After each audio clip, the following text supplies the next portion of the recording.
The massive doors of the council chamber slid open with a soft hiss. Admiral Jin straightened his silver uniform as he entered.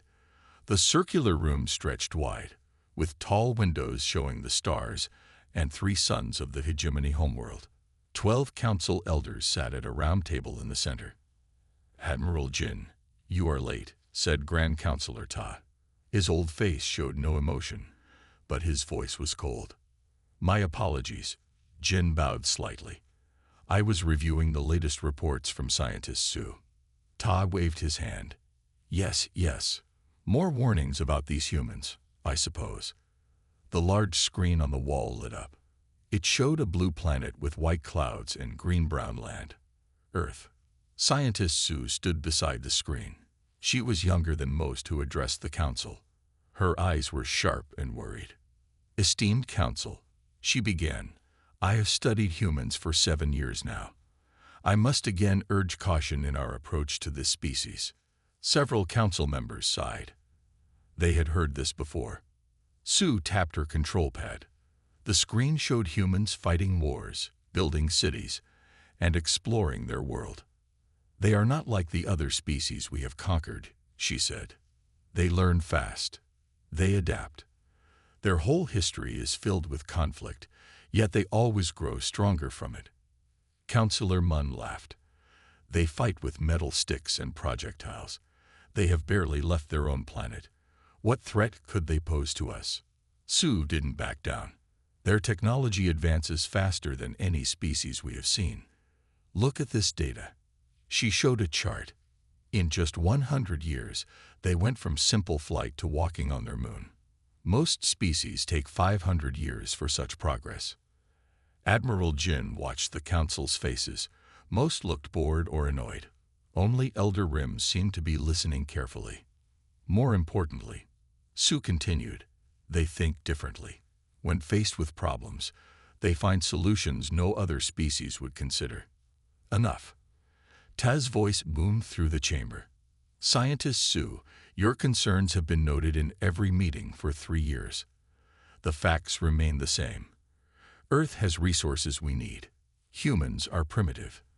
The standard conquest protocol will work as it has on 100 other worlds." Su stepped forward. "Please, just consider a diplomatic approach first. If we..." "The council has voted." Todd cut her off. 7-5 in favor of conquest. The matter is decided." The room fell silent.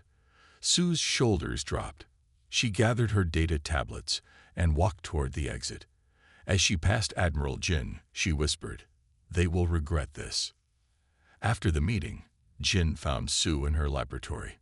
Screens showed various human activities: children playing, workers building, soldiers training. "The council will not change their minds," Jin said. Su didn't look up from her work. "Then we must prepare for what comes after. You truly believe these humans are different?" She turned to face him. "I know it. Their planet has thousands of languages, hundreds of cultures, yet when faced with a common threat, they unite. Their fiction is filled with stories of fighting alien invaders. They have been preparing for us in their minds for generations without even knowing we exist." Jin frowned. "Commander Han will lead the subjugation fleet. He's efficient, but not cruel. It won't matter how he approaches them," Su said. She pointed to a screen showing human children building a sandcastle, then laughing as they knocked it down to build a better one. "Destruction does not defeat them. It challenges them." Jin watched the screen for a long moment. "I will prepare contingency plans without the council's knowledge." "Good," Su nodded. "You will need them." She looked back at the images of Earth. The hegemony has ruled the stars for 10,000 years. We have forgotten what it means to fight for survival. And the humans remember. They have never forgotten, Su said quietly. That is what makes them dangerous. As Jin left the laboratory, he felt uneasy. In 300 years of military service, he had helped conquer 17 worlds. None had offered more than token resistance against hegemony technology. Yet something about these humans made him wonder if the Council had made a terrible mistake. 2 Earth years passed quickly. Commander Han stood on the bridge of his ship, the Conqueror, as it led the subjugation fleet toward the Blue Planet. 50 warships moved in perfect formation behind him. "We will reach Earth orbit in 10 minutes, reported Lieutenant Dong. His young face showed excitement for his first conquest mission. Han nodded. "Begin scanning their defense systems." The main screen filled with images of Earth's satellites and primitive space stations. Han studied them carefully. "Their technology is basic," Dong said with a smile. "This will be easy." Han remembered Admiral Jin's private message. "Do not underestimate them." He frowned. "Nothing is ever easy, Lieutenant. Remember that." The fleet spread out around Earth. Humans detected them quickly. Their communications channels filled with panic and confusion. Some of their military leaders tried to launch weapons, but the hegemony ships easily destroyed them before they got close. "All orbital defenses neutralized," Dong reported. Han stepped forward. "Send the message to all Earth communication systems." His face appeared on screens across the planet. In homes, offices, and government buildings, billions of humans stared at the alien who now controlled their skies. "People of Earth," Han spoke in a calm voice. "I am Commander Han of the Galactic Hegemony. Your planet is now under our protection. We require your resources and limited service. Accept our rule, and you will be treated fairly. Resist, and you will suffer. You have 24 hours to instruct your leaders to surrender." He ended the transmission and turned to Dong. "Prepare the landing ships. We will secure their major cities first." Down on Earth, chaos spread. In Seoul, Captain Yoon sat in an emergency meeting with military leaders from 12 countries. The room was tense. "We cannot fight them," said one general. "Their technology is too advanced. So we just surrender our planet?" Yoon asked. His voice was quiet but strong. "What choice do we have?"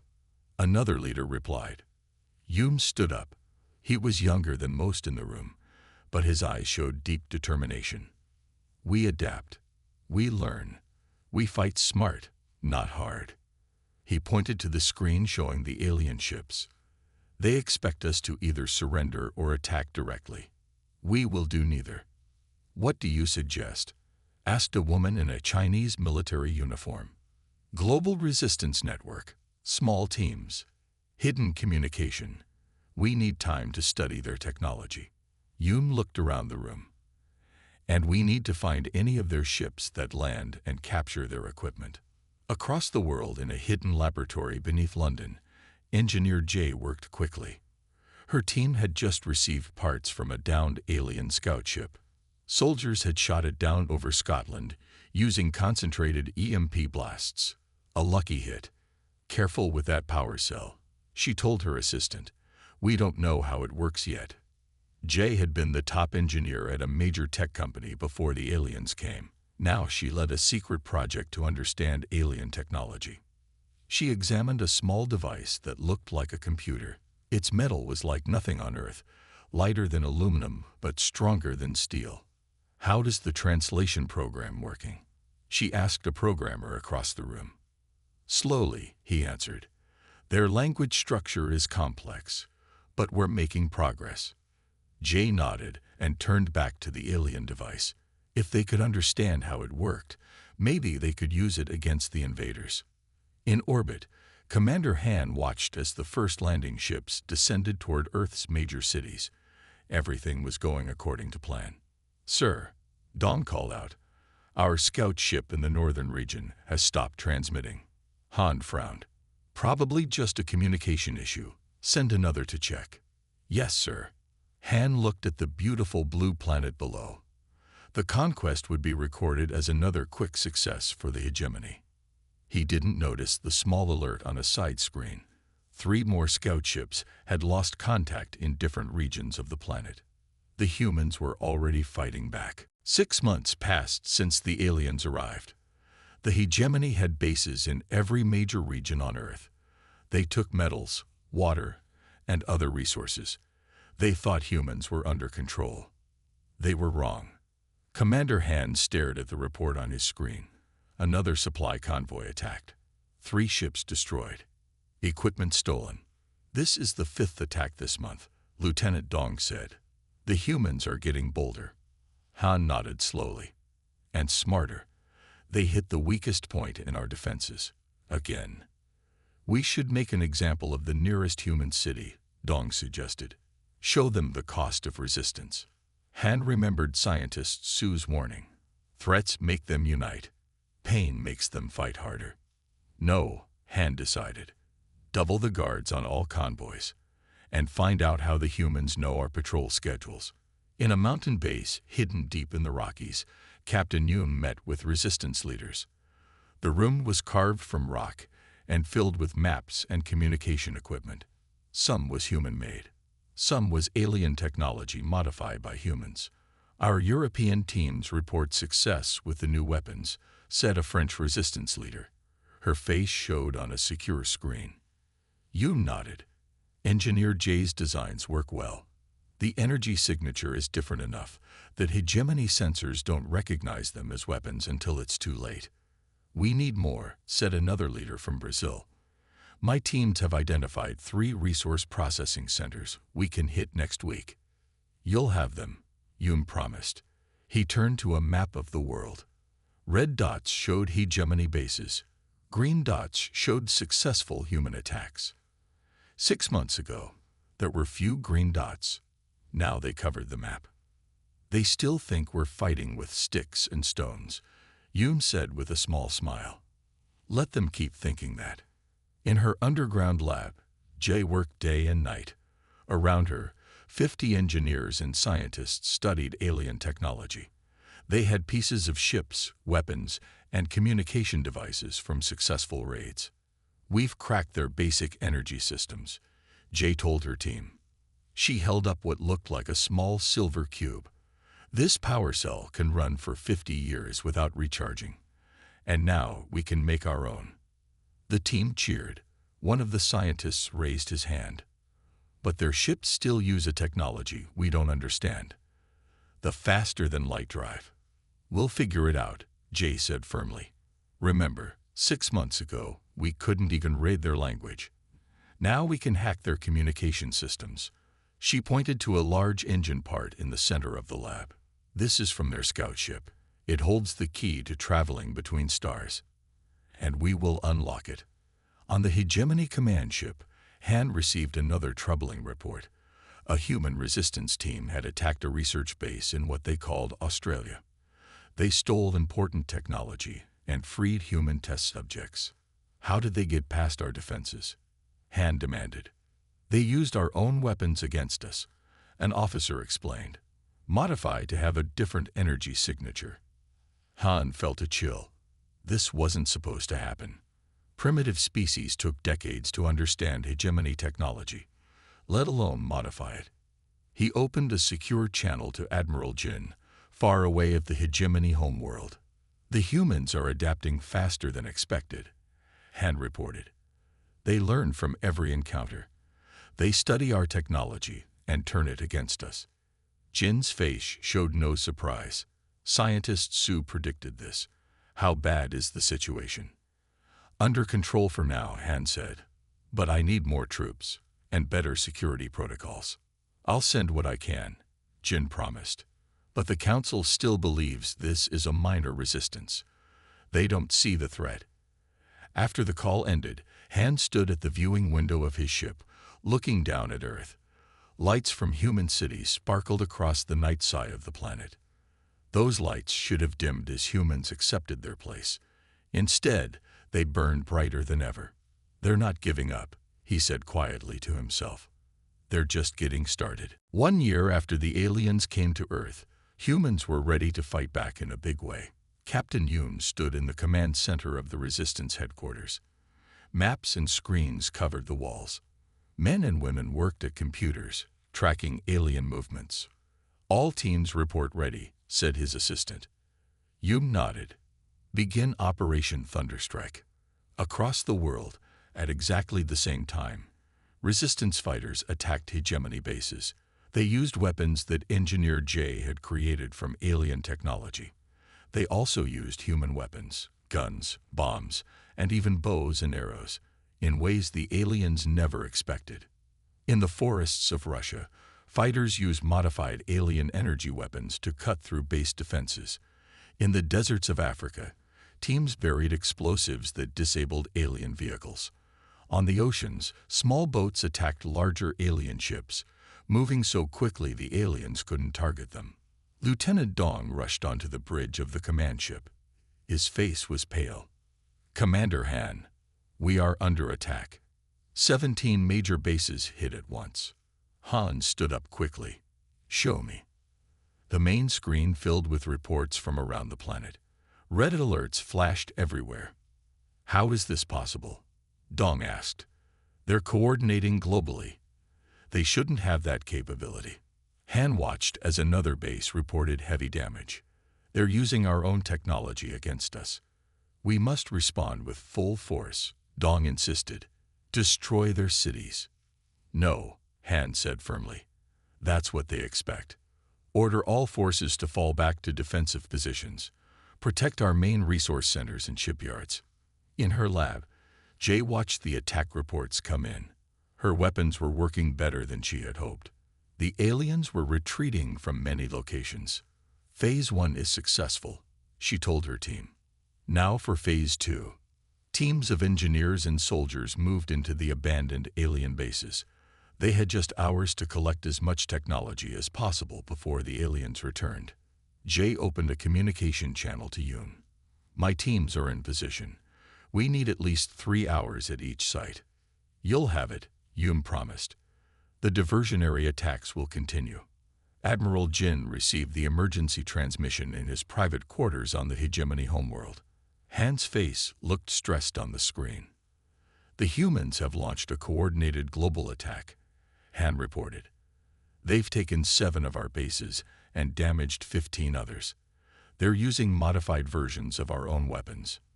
Jin frowned. "Casualties. Over 300 soldiers, and they've captured at least 2 intact ships." Jin felt a chill. This was far worse than he had feared. "I'm sending Scientist Sue to Earth," he decided. "She needs to see this firsthand." "The Council won't approve," Han warned. "The Council doesn't need to know," Jin replied. "She will travel as a research assistant. Her insights might be our only chance to understand what we're facing." After the transmission ended, Jin walked to the window of his quarters. The 3 suns of the Hegemony homeworld were setting, painting the sky in beautiful colors. For 10,000 years, the Hegemony had conquered species across the galaxy. None had ever pushed back effectively once the conquest began. Until now. On Earth, Commander Han ordered his forces to regroup. He had lost more troops and equipment in one day than in the entire 6 months before. "The humans have recovered one of our scout ships intact," Dong reported, his voice shaking. "They could reverse engineer the faster-than-light drive." Han nodded slowly. This changed everything. If humans gained the ability to travel between stars, they wouldn't just defend their world. They might take the fight to the Hegemony itself. "Send a message to all commanders," Han ordered. "We are no longer on a conquest mission. We are at war." 18 months after the aliens first came to Earth, everything had changed. The Hegemony had lost control of many areas. Their new commander, Q, was much harsher than Han. Commander Q stood tall and cold on the bridge of his ship. His black uniform showed his high rank. His face showed no emotion as he gave the order. "Destroy the city." Lieutenant Dong hesitated. "Sir." Commander Han's policy was toe. Commander Han failed. Q cut him off. "I am in charge now. The humans must learn fear." On the screens, they watched as energy beams hit New York City. Tall buildings fell. Fires spread. Millions of people ran for safety. "Send the message to all human leaders," Q ordered. "Another city will be destroyed each day until they surrender." But the plan did not work as Q expected. Instead of breaking human spirit, the attack brought the world together. Countries that had fought each other for centuries now worked as one. Captain Yoon, now General Yoon, met with leaders from every nation. Their new headquarters was deep underground, safe from alien sensors. They have shown us their true nature, Yoon said to the group. Now we show them ours. A woman from India stood up. My country pledges all its resources to the United Earth Defense Force. One by one, every leader made the same promise. Old enemies shook hands. Former rivals shared technology and troops. We are no longer divided, Yoon told them. We are one people, one planet, and we will take back our world. In her secret lab, Jay worked with a team of the best scientists from around the world. The room was filled with alien technology, much of it now understood and improved by human minds. The FTL drive tests are successful, she announced. The room erupted in cheers. FTL meant faster than light. It was the technology that allowed ships to travel between stars in days instead of years. How soon can we build our own ships? Asked a scientist from Nigeria. We already have, Jay said with a smile. She pressed a button, and a large screen showed a hidden facility in Antarctica. 5 ships sat there, each built with a mix of human and alien technology. They're smaller than hegemony warships, she explained, but faster and harder to detect. On the other side of the planet, scientist Sue walked through a destroyed human city. She wore a simple uniform and pretended to be studying human biology for the hegemony. Really, she was there to observe how humans responded to the attack. What she saw amazed her. Instead of hiding in fear, humans worked together to rebuild. They saved their wounded, cleared rubble, and planned their next steps. Their faces showed determination, not defeat. Sue recorded everything and sent secret messages to Admiral Jin. They grow stronger with each attack, she reported. Q's strategy is making them more united and more determined. In his war room on the main hegemony ship, Commander Q received more bad news. Despite destroying 3 major cities, human resistance had increased. Worse, humans had captured more alien ships and technology. They've adapted our shield technology to protect their remaining cities, an officer reported. Our weapons are less effective now. Q slammed his fist on the table. How is this possible? They were primitive just months ago. Back in the United Earth Defense Force headquarters, General Yoon addressed the global leadership. Today we begin Phase 3, he announced. Until now, we have been defending Earth. Now we take the fight to space. He showed them Jay's new ships. Next week, we launch our first mission beyond Earth. We will attack their bases on Mars and the moons of Jupiter. The room was silent for a moment, then erupted in cheers and applause. Humanity was no longer just fighting for survival. They were ready to push the invaders out of the entire solar system. 2 years after the aliens first arrived, humans did something no one thought possible. They took the fight to space. 5 human ships rose from their hidden base in Antarctica. They looked different from hegemony ships, smaller, sleeker, with a mix of alien and human design. Each carried the best soldiers from around the world. General Yoon stood on the bridge of the lead ship, named Hope. Through the window, he watched Earth grow smaller. The blue planet looked peaceful from space, though he knew many cities still burned from alien attacks. FTL drive ready, said the pilot. Yoon nodded. Take us to Mars. The stars blurred as the ship jumped to faster than light speed. In seconds, the red planet appeared ahead of them. Alien base detected, reported a sensor officer. They don't know we're here. Yoon smiled. The element of surprise. Our greatest advantage. The 5 human ships surrounded the Mars base. The aliens had only a small force there. They never expected humans to reach Mars so quickly. Begin the attack, Yoon ordered. Human ships fired weapons based on hegemony technology, but modified by Engineer Jia. The aliens had no defense against their own weapons used in new ways. The battle was short. Within an hour, the Mars base belonged to humans. Download all their data, Yoon ordered, and prepare for Phase 2. The fleet split up. 3 ships stayed to secure Mars. 2, including Hope, jumped to Jupiter's moons, where the hegemony had mining operations. On Earth, Commander Q received the news with disbelief. Impossible, he shouted. How did they reach Mars?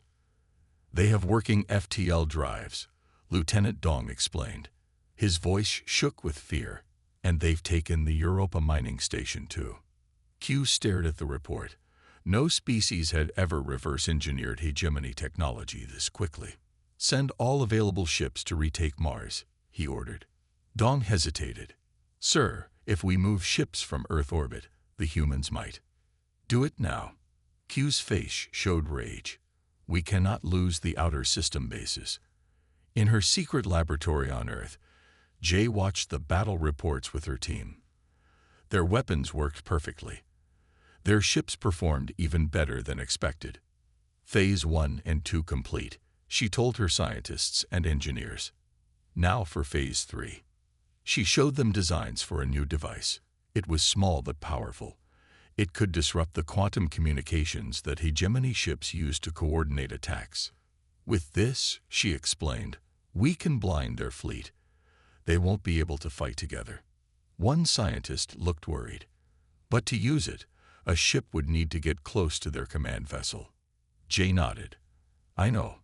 I'm working on that part. On the hegemony homeworld, Admiral Jin sat in the Great Council chamber. The mood was dark. Grand Counselor Tad looked angry as reports came in from Earth. You assured us these humans would be easily conquered, Ta said to the military commanders. Now they have taken Mars and our Jupiter bases. How is this possible? No one answered. No one had an answer that made sense. Jin finally spoke. I warned that these humans were different. Now we must accept the truth.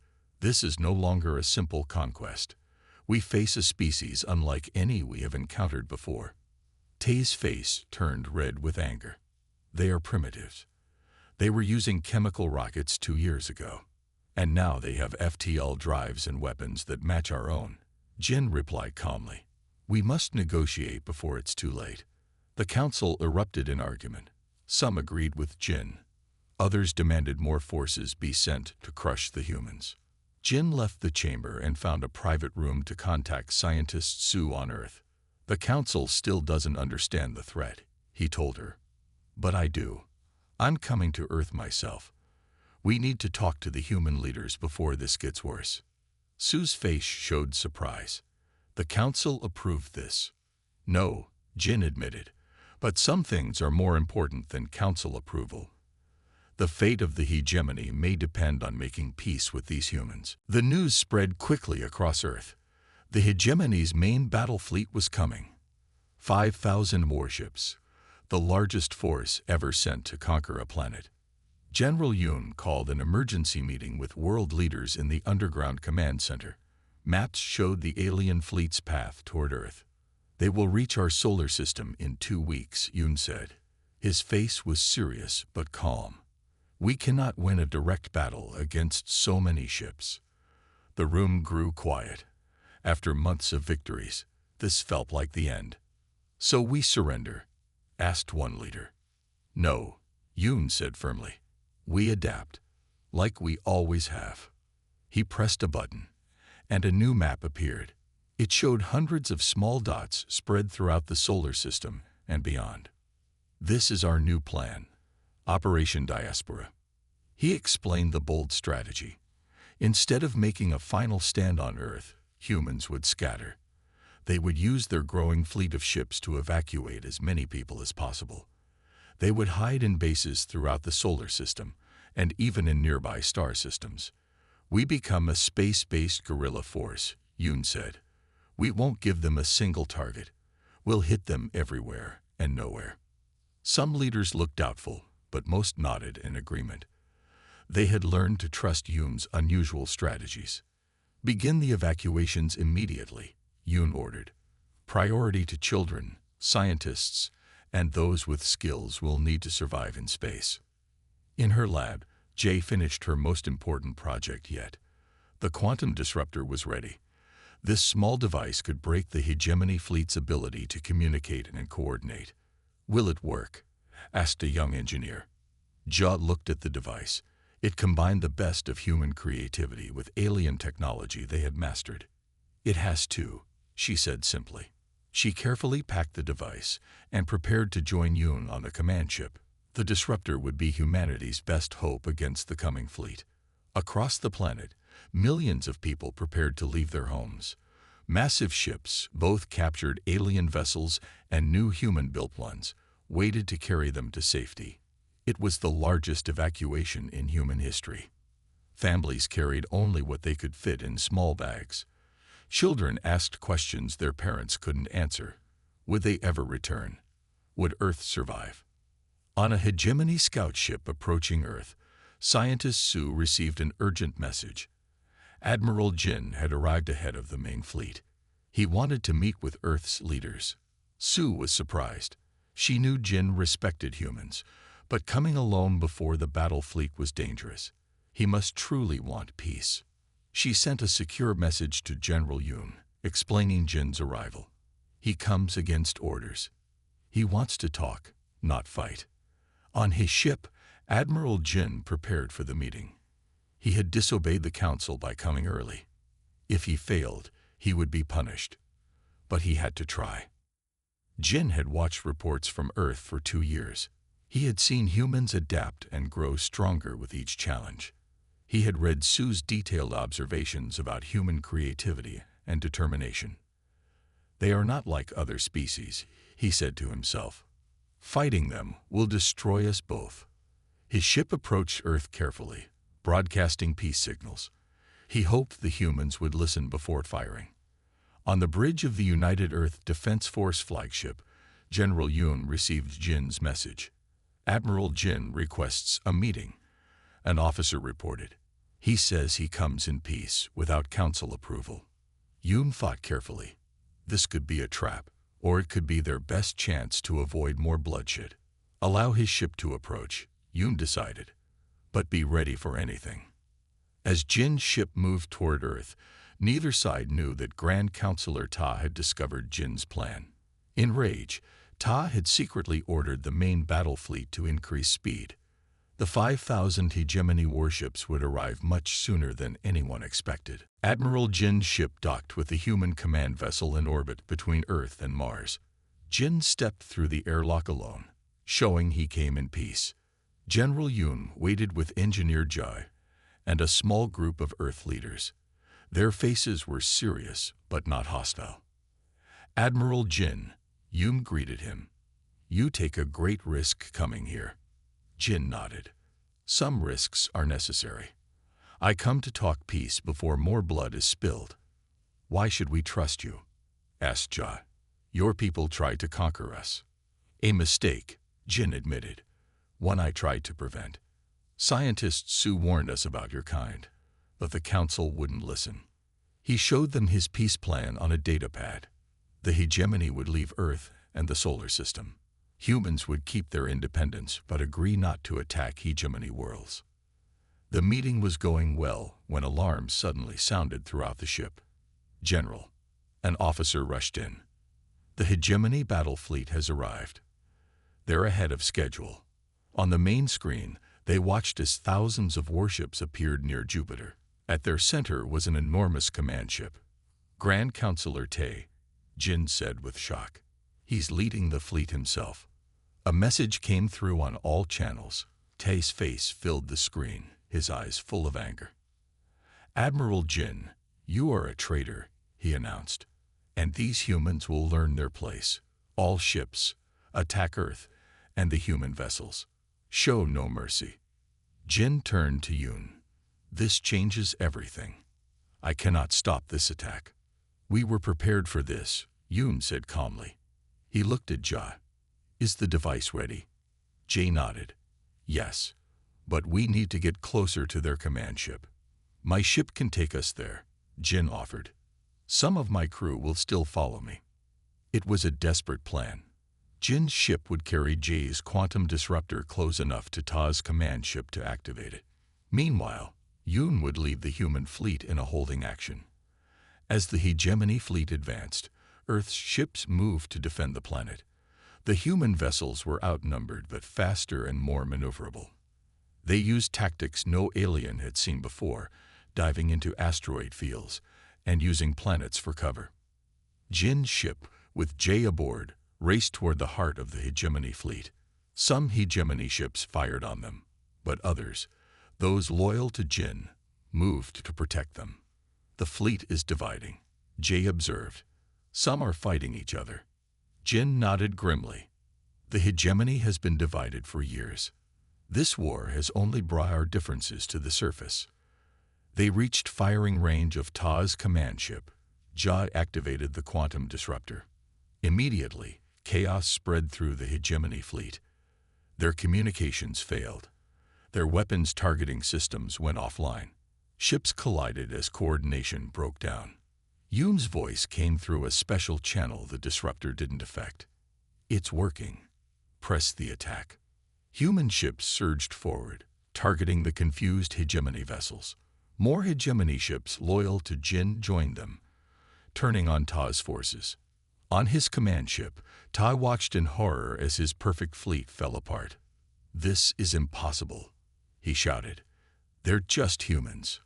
The battle lasted hours, but the outcome was clear. Without their coordinated systems, the hegemony ships couldn't match human adaptability. One by one, they retreated or surrendered. Ta's command ship tried to escape but was surrounded by human vessels and Jin's loyal forces. The Grand Counselor had no choice but to surrender. 3 days later, Jin, Yoon, Jae, and Su met on the new human flagship. Through the window, they could see Earth, still beautiful despite the scars of war. "The Hegemony Council has fallen," Jin reported. "The old empire is breaking apart. Many star systems are declaring independence." "And Earth?" asked Yoon. "Recognized as a free world," Jin said. "Your people have earned the right to join the stars on your own terms." Su smiled. "I told you they were different. Now everyone knows." Jae looked out at the stars. "We have so much to learn, so much to explore. And we will do it together," Jin said. "The age of conquest is over. Perhaps it's time for something new. Cooperation instead of domination." Yoon nodded. A new order of things. One built on respect, not fear. The ship moved away from Earth, heading toward the stars. The human journey into the galaxy had just begun.